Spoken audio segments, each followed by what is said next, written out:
السلام عليكم ورحمة الله وبركاته. أهلا بكم في حلقة جديدة من برنامجنا الحكاية بحذافيرها.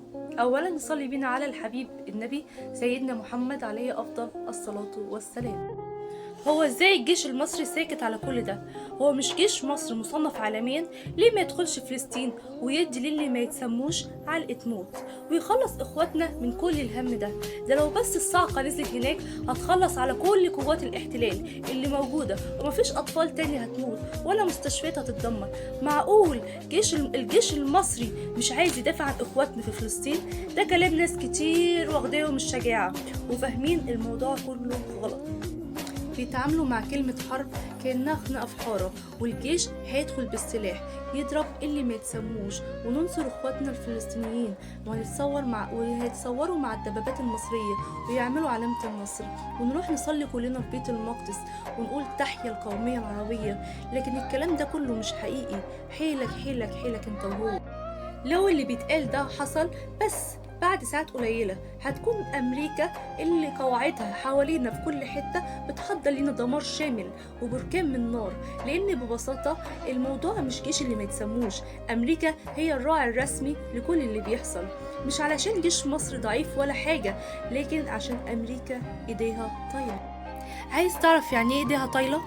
انت عارف ان امريكا عندها اكبر قاعدة عسكرية خارج بلادها في دولة قطر؟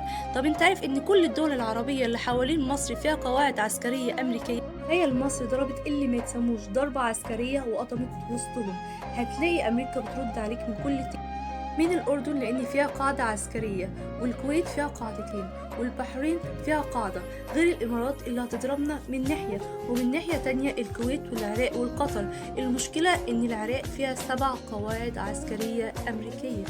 والمصيبة الكبيرة هي ليبيا، لأننا لينا معاهم أطول حدود، وليبيا فيها أكبر قواعد عسكرية لحلف الناتو، والحلف ده مكون من 28 دولة أوروبية على رأسهم بريطانيا وأسبانيا وأوروبا، وأمريكا هي الماسكة القيادة.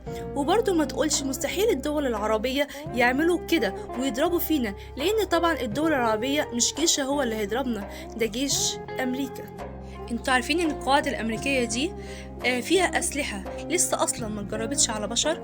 مصر لو اتجرت لحروب وخراب مش هيبقى فيها حد في المنطقه العربيه عنده القدره انه يتكلم ويتفاوض. عشان كده مصر اختارت الدور ده في الوقت الحالي.